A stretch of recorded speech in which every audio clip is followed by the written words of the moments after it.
It's time to bring you my top 36 week one running back rankings. I'm excited. No more talking about draft strategies or late round values, none of that nonsense anymore. Now it's time to actually set your lineups to hopefully help you win here in week one of your season. Let's get everyone starting 1-0. So without further ado, let's get to it. My top 36, 8 tiers to go through. At number one, my number one running back on the week. We don't really need to spend too much time on it. Christian McCaffrey, you drafted him number one overall. No one who has him is even considering setting him. However, San Francisco does go to Pittsburgh. Pittsburgh was pretty good against running backs last year. They gave up the ninth fewest points to the position. However, with George Kittle likely being out this week, all pass catchers should see a slight bump in their opportunities. CMC, Brandon Ayuk, Deebo Samuel, and company. So don't overthink it. Christian McCaffrey, that should be a really good game over there in Pittsburgh. At number two, we will have Austin Eckler this week. The Chargers at home versus the Miami Dolphins. This should be one of the highest scoring fantasy matchups for the entire week, right? Superstars on each side. Tua, Tyreek, Jalen Waddle coming to town facing Justin Herbert, my quarterback star of the week. Keenan Allen, Austin Eckler, and we've heard good news that Eckler should be heavily involved in the air still this year under Kellen Moore. Regardless, you don't overthink it. This is someone that you start. Same with the next player, Saquon Barkley, who the Giants face the Dallas Cowboys. It's an interesting start to the year. We have a lot of divisional matchups, which I'm not so used to. I can't remember if that happened last year, but I feel like those divisional matchups happen later into the year. Regardless, Saquon Barkley is a unquestionable must-start player here in week one. He'll have a great opportunity. He'll lead this team in touches. Don't overthink it with the great Saquon Barkley. Next, let's stay in that same matchup. My RB4 before the year began, and in week one, also my running back 4, Tony Pollard. I am so excited to see Tony Pollard first game officially with Zeke off the roster. Every player here in tier 1, I could genuinely see scoring over 20 PPR points. This should be a fantastic matchup, and 2 running backs that you'll want to watch for fantasy purposes. The last running back here in my tier 1 is Nick Chubb. All the guys in my tier 1, I did a little bit different to maybe what you're seeing out there. I could legitimately see any of these guys finishing as the RB1 on the week. So I didn't want to just put CMC in his own tier because that's where we drafted him. We know every week there is a lot of variance with how players finish, so we should expect that. So these are all of the running backs that I could imagine finishing as a number one back on the week. Heading into tier 2, we have just 2 running backs. So my running back 6 on the week, how about Josh Jacob Jingleheimer Schmidt back doing his thing with the Las Vegas Raiders. The Raiders go to Denver. And Denver last year was not very good against running backs. I believe they gave up the 9th most points. Yep, the 9th most points to running backs. And go look at the last couple times Josh Jacobs has played the Denver Broncos, because that man is averaging like over 20 touches, 100 yards, and a touchdown the last couple times that he's played this team. Don't be worried about him coming to this team late. They paid him good money, and he will still be the overwhelming leader in this backfield. I'm not afraid of Zamir White. We're talking about a running back last year who was the best part of their offense, let's be honest, and averaged, I believe he had like 80% of the market share. That should continue here after they spent big money on him with the franchise tag. Excuse me, words are hard. And then the other running back I have here in this tier is Derrick Henry, Durka as we call him here. He goes to New Orleans. New Orleans was pretty good against running backs last year. They were top 12, giving up the fewest points to the position. But this is Derrick Henry. We're talking about volume on volume on volume. The issue with Henry has always been that he's never really been a big contributor through the air. With Tajay Spears being there, Derrick Henry owners should hope and pray that it's the same workload that he's always been given. There's no reason to believe that it won't be, but Tajay Spears has looked really, really good in preseason. However, my RB7 on the week here, and he is the only other running back in tier 2 for me. So these are guys you're not thinking about not starting them, right? It's obvious who you're starting there. But let's go into tier number 3. This is where I will put the rookie Bijan Robinson, my RB8 on the week. The Falcons face the Carolina Panthers at home. Panthers were middle of the pack against running backs last year as far as fantasy points given up to the position. But Bijan Robinson in his home opener, if you drafted him, you drafted him in the first round. So don't overthink it. Start him week 1 as well. And it's been hilarious all offseason on this channel. There's been two sides of the community. The side that is saying, it's too early to rank him this high. He's a rookie. You shouldn't trust him. And the side with me where we would say they spent a top 8 pick on him. Historically, that's been very good for fantasy, and it's meant that the team is going to use him and abuse him. That's what we want, and the talent is undeniable. So if you drafted him that high, don't overthink it. You start Bijan Robinson versus the Panthers, another divisional game there, kicking off with the morning games there on Sunday. All right, next on the list, we have Travis Etienne. I really like this matchup for Travis Etienne. He goes up against the Indianapolis Colts, who last year gave up the 7th most points to the position on a per game basis. Attached to an incredible offense, Trevor Lawrence, Calvin Ridley, Travis Etienne, we saw a lot of valuable touches that Etienne got in preseason. Yes, Tank will play a role. Ultimately, someone has to relieve your starter, but you should not overthink Travis Etienne. He should be a fantastic option, and he has a top 5 ceiling here in week 1. 2 more players in this tier. The next one we'll talk about is Joe Mixon. Joe Mixon has always been a volume play. That's what he was last year. Now, we're hoping to get a little bit more consistency out of Joe this year. Last year, there was that big, huge game where he had, 50 points almost? And it was kind of hit and miss after that. However, the good news is this is an incredible matchup for running backs. At least it was last year. The Cleveland Browns gave up the 5th most points to running backs last year. So Joe Mixon is in a great place. And what we loved about Mixon last year was the amount of work he saw through the air. They got rid of Samaje Perine. It will be super interesting to see how they deploy those running backs. But I would personally project that Joe Mixon's going to be out there for at least 70% of the snaps and also getting work in the air. I'm very curious to see what they do on third down. Felt like every third down last year, it was Samaje Perine in.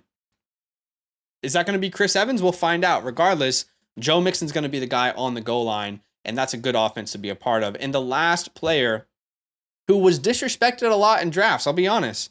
Somehow this guy fell to the 4th and 5th round. My RB11 on the week, that is Aaron Jones. He has a very good matchup. Last year, there was few teams that you would rather have your running back start against. They gave up the 3rd most points to the position. Now, we have to understand that while last year's data is interesting and it's useful, these are different teams. And the Bears in particular are a very different team on defense, right? Specifically with what they did through free agency. Brought in Edmonds at the linebacker position. They fixed a lot of their holes, and they have some really good second-year players like Jaquan Brisker, who should step up. Regardless, Aaron Jones inside my top 12 in week 1, and in PPR format, which is what we're doing here, he's going to be very, very good. Okay, so that's it with the first 3 tiers. Now, can I just ask you guys, please remain open and just keep an open mind throughout these rankings, okay? Often what people see is if there's a player not ranked exactly where they want it to be, they go straight to the comments and they start to troll you, right? But the thing that's interesting about that is every week, rankings don't go how the average consensus shows it. Every week, there's players who perform better or they perform worse than everyone anticipated. So let's just keep that in mind. It's okay for you to disagree with the things that I say. Hopefully, you're willing to listen. And if something sticks with you, you can agree. If something doesn't, you can disagree. So let's get into tier number 4 here. I've got 4 running backs in this tier 4. Ramondre Stevenson. This matchup is kind of tough, right? Because we're not sure exactly what game script will look like for the Patriots. They play the Eagles. The good news is they are at home. Eagles are a pretty good defense, but they were bottom half in defense against running backs in fantasy. So it was like an okay matchup last year, but overall that's a very good defense.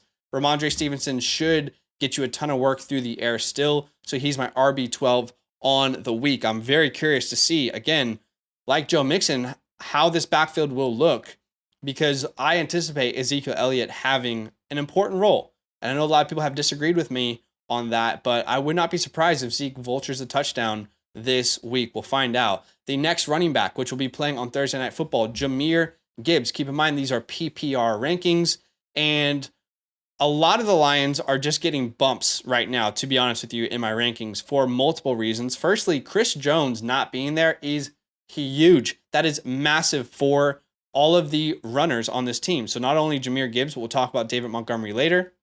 That opens up a lot more opportunities on the ground. In PPR, we know Jahmyr Gibbs is going to be heavily evolved in the air. Incredible draft capital. Don't overthink it. And the Chiefs last year gave up the 12th most points to running backs on a per game basis. Their defense will obviously be much worse without Chris Jones, so you have to keep that in mind. Also, without Travis Kelce, Pat Mahomes is still going to be Pat Mahomes, but it could mean that the Lions get more opportunity, more time of possession. Okay, the last two running backs in this tier, J.K. Dobbins and Kenneth Walker. My RB 14 and my RB 15. J.K. Dobbins is one of my starts of the week. You might have watched that video where I brought my running back starts and sits. J.K. Dobbins is my favorite matchup this week. He goes up against the Houston Texans at home. Last year, no team gave up more points per game than the Houston Texans. So while I understand this offense is changing, they want to be more pass happy, I fully anticipate everyone eating in this offense, and that includes J.K. Dobbins. I could easily see this being a 24-3 game at halftime, and in the second half, it's like, okay, we proved that we're a different offense. Now let's kind of run the ball and show that we're, not just one dimension anymore, with the new changes. Let's show that J.K. Dobbins is an important part of this team. Everyone will eat Lamar, J.K., and Mark Andrews, and maybe a pass catcher. Then we have Ken Walker here as my RB15. He goes up against the Rams. The Rams are just a hot mess. No idea what's going on over there. Yes, Zach Charbonnet concerns me slightly.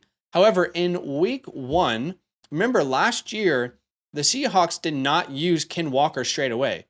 They deployed Rashad Penny as a workhorse. So could we see the same treatment for Zach Charbonnet? Hard to say. Regardless, you start Ken Walker here with confidence in a pretty good matchup versus the Rams. That this team should be up and Ken Walker should get opportunities. All right, into tier 5. This is one of my bigger tiers. And I'll just say, by the way, if you want weekly rankings, I'm offering my weekly rankings over on the Flock Fantasy website. I give you over 300 players a week that I rank. I give you the tier, the ranking, the opponent they're playing, and the time of kickoff. If you would like to have access to my weekly rankings, they are PPR, then go ahead and use our code LAND when signing up to the Flock Fantasy website. That promo code will get you 30% off, and you'll have access to the rankings every week. If you choose the Mother Flocker tier as well, you'll unlock the Fantasy Hotline, which is a direct DM to us where you can ask any advice or any questions that you might have. That's been a great resource for people this year. It's been awesome to see. Okay, heading into tier 5.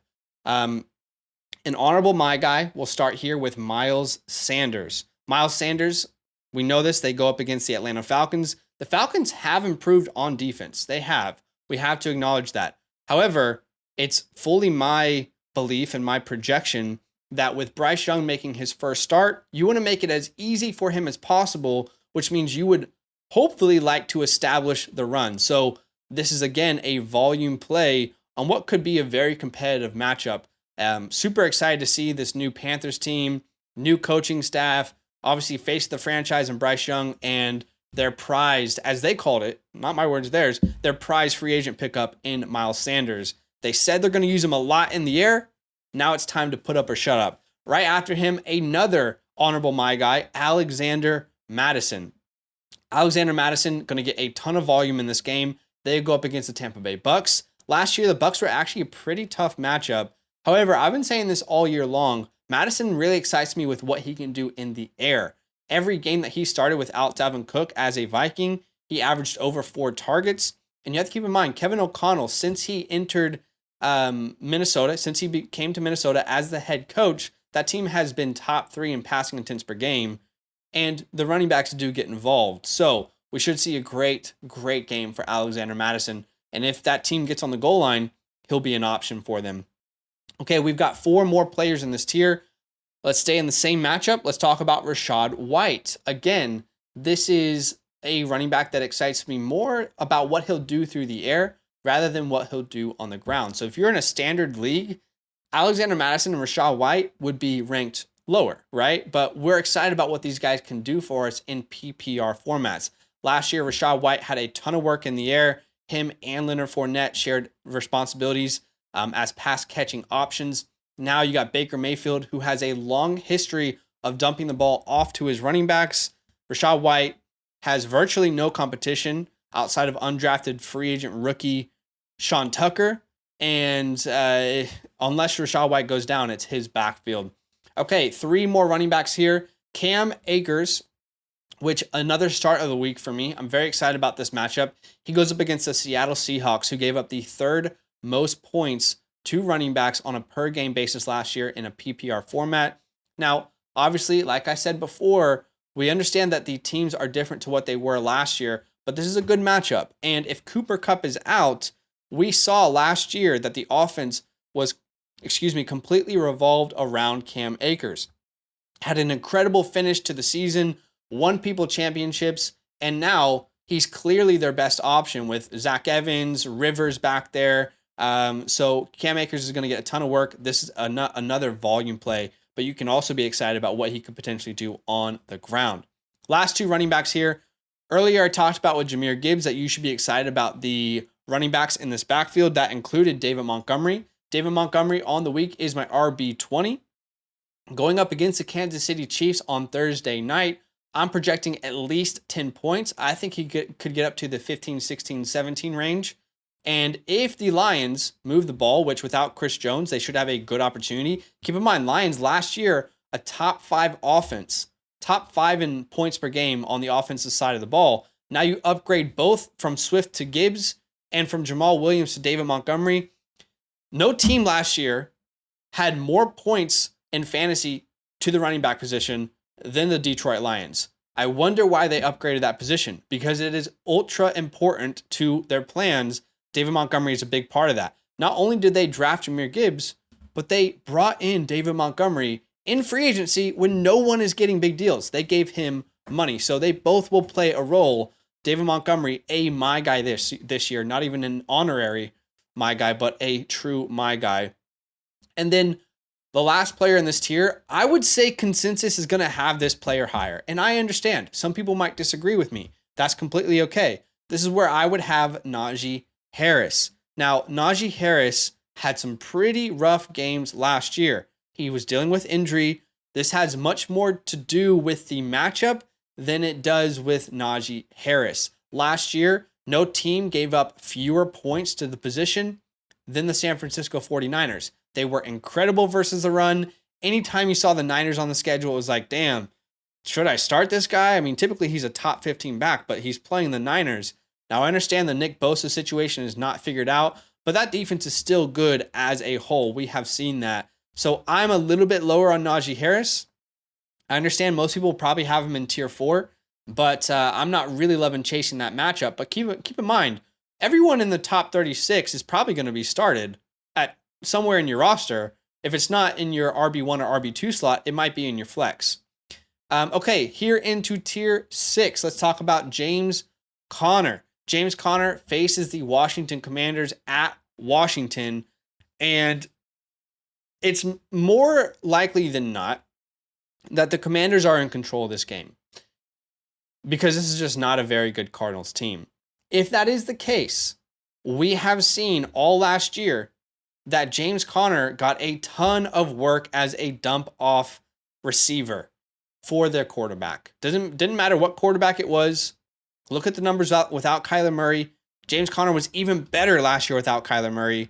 The point is, without Kyler Murray, the offense completely revolved around James Conner. They added no one in that backfield at all to compete with him. It's Keontae Ingram, who is a 6th-round pick, I believe, in the 2022 NFL Draft. James Conner is going to eat touches until he can't stand up, and that's what I want for my fantasy running backs. Okay, the next running back here, I will say, and this is why it's important for you guys to have my rankings over on the Flock Fantasy website, because I do consistently update them throughout the week. I will say this is a tough player to call right now, because we really, at the time of recording this, I don't know exactly what the split is going to look like in Denver This is where I'm talking about Javonte Williams.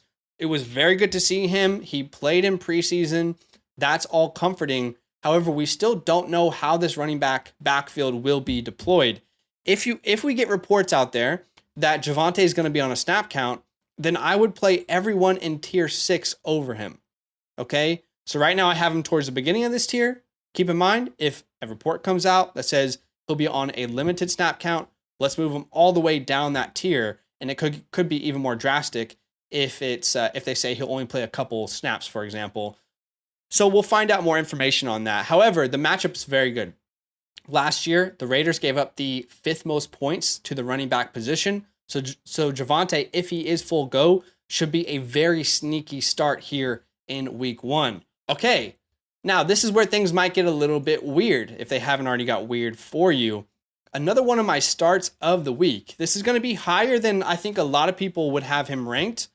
Let's talk about Raheem Mostert. Raheem Mostert, my RB24.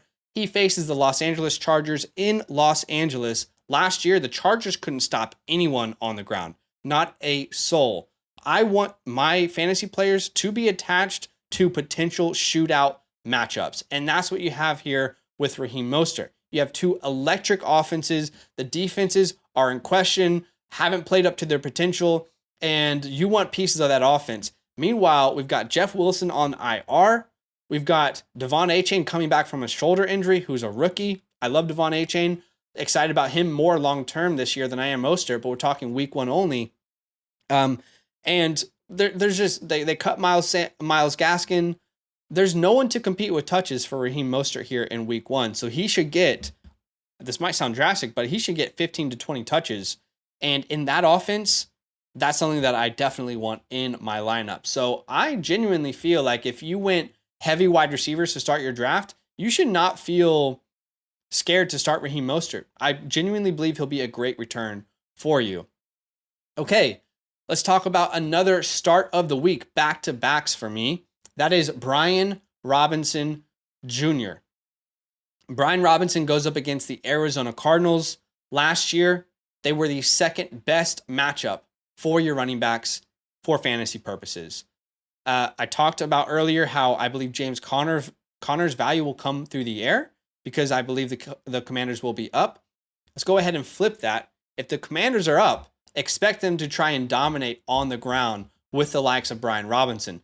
The good thing for Brian Robinson is we know if there is goal line opportunities, that's where he's going to thrive. You don't have to worry about Gibson necessarily stealing that. Now, Gibson will be more viable through the air, but in this matchup, you could see Brian Robinson have 20 carries for like 60 yards and 2 touchdowns, something ridiculous like that. You know, it's a very good matchup for him. And then to finish this tier, Khalil Herbert and Dameon Pierce. Now, every time I talk about Dameon Pierce, I get slightly verbally assaulted in the comments. So like, just give me a second to explain why I'm slightly concerned before you roast me. You can have a different opinion to me. That's completely okay. Let's start with Khalil Herbert, my RB26 on the week. He goes up against the Green Bay Packers, and he should have a very good week. Deontay Foreman will be the backup. Last year, the Green Bay Packers, pretty good matchup. They gave up the 9th most points to fantasy running backs on a per-game basis. We saw how they intend to use Herbert in preseason, a lot of screen passes. That's exciting for us. If Herbert can be a much more viable option in the air, his ceiling will absolutely go through the roof. And now, Dameon Pierce, my RB27. Again, I completely understand this is not consensus. Like I said in the video earlier, try and keep an open mind because, as we know, consensus rankings is not how the week typically finishes.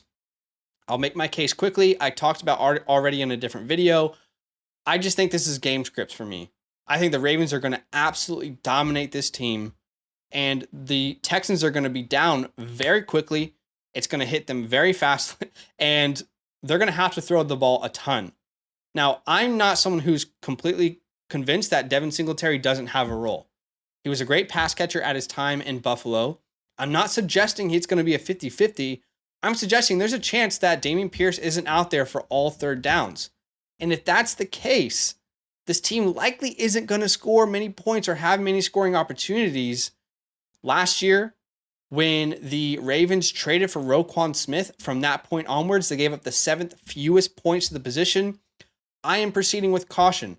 Now, the way I'm ranking him, you're probably starting him as your RB2 if you drafted him, but I have much lower expectations. I don't see a 20-point ceiling, and I'll hold my hands up and say I'm wrong if I am, but I expect that team to get dominated, and I expect them to need to pass, and I'm not sure that Dameon Pierce is just going to be the only one getting opportunities in the air. We'll find out, though. We will find out. Okay, in my tier 7, 3 running backs. We'll go through these really quickly. Antonio Gibson, great matchup versus the Cardinals. He is one of those efficient running backs through the air that only needs, let's say, 3 or 4 targets, and he could take it to the house. This is where I would put Dalvin Cook and Breece Hall. Now, if I can help it, I'm probably not starting Dalvin Cook or Breece Hall. We heard reports from Robert Saleh that it will be they'll be smart with these running backs. It'll probably be a snap count, and that they will also incorporate Michael Carter. If they incorporate Michael Carter and it's a 3 running back backfield, that is going to be very difficult. You'll need one of these guys to score a touchdown to be relevant for fantasy. So I'm proceeding with caution, wait and see approach, and then we'll know how to deploy them next week. And then in tier number 8, we have 6 running backs. I'll go through them quickly. Isaiah Pacheco. We've got James Cook, Jerick McKinnon, DeAndre Swift, Jamal Williams, and Samaje Perine. Jamal Williams is one of my sits of the week. Now, in these rankings, you could flex him if he's your best option. A sit of the week is not to say, without question, you sit a player. A sit of the week is to say, if you have better options, maybe avoid this matchup. And that's what I'm trying to do with Jamal Williams this week. He faces the Tennessee Titans. The Titans have been one of the best rushing defenses since Mike Vrabel took over as a head coach. Last year, they gave up the 5th fewest points to fantasy running backs. And Jamal Williams last year wasn't some uber efficient running back. He was on a good offense, and he had a ton of rushing touchdowns that came inside the 5-yard line. I'm not sure if he's going to get those same opportunities with the Saints. And it's a volume play. I totally get it, but it's a terrible matchup. So start him if you want, but I have some concerns. Now with DeAndre Swift, I have him ranked a little bit lower than you'll probably see with consensus. That has a lot to do with 2 factors. Firstly, the matchup. They faced the Patriots. Patriots last year gave up the 4th fewest points to running backs. The second issue is I have no idea how the Eagles are going to deploy their running backs. And I strongly believe that if anyone out there is telling you that they know exactly how it's going to go down, that they're lying to you and they're lying to themselves. All reports have been super confusing this offseason. We've heard it's going to be a 3-way. We've heard that Kenneth Gainwell is the best guy, or Swift is the best guy, or Penny. It's a different report every single week. Last year, the Eagles threw the ball to running backs less than any other team in the NFL. And DeAndre Swift's points have historically come over 55% of the time through the air. So again, similar to the Breece Hall and Dalvin Cook situation, no idea how they're going to deploy this running back room. And I would rather wait and see if I can help it. And then we have a boost here with Isaiah Pacheco and Jerick McKinnon. Jerick McKinnon in particular, I gave him a little boost. With Travis Kelce being out, I think he'll have a very important role on 3rd downs in the red zone. They'll get creative, and McKinnon could easily be one of those surprise fantasy stars here in week 1. And Samaje Perine will obviously go up my rankings if we find out more information about Javonte Williams missing potential time. So that's it. Hopefully you remained open throughout the rankings. I believe I explained myself as best as I could. We'll find out what happens, right? Every week, rankings don't go, or the week doesn't finish how consensus rankings say it should, right? So keep your mind open to variance, like the video, subscribe, and we'll see you in the next one. Appreciate you guys. Now that those idiots are done talking, who needs some rankings? Hell yeah, I need some rankings. Then use promo code LAND, LAND, for 30% off any membership at flockfantasy.com. Oh. It's so easy, even your grandma could scan that QR code right there.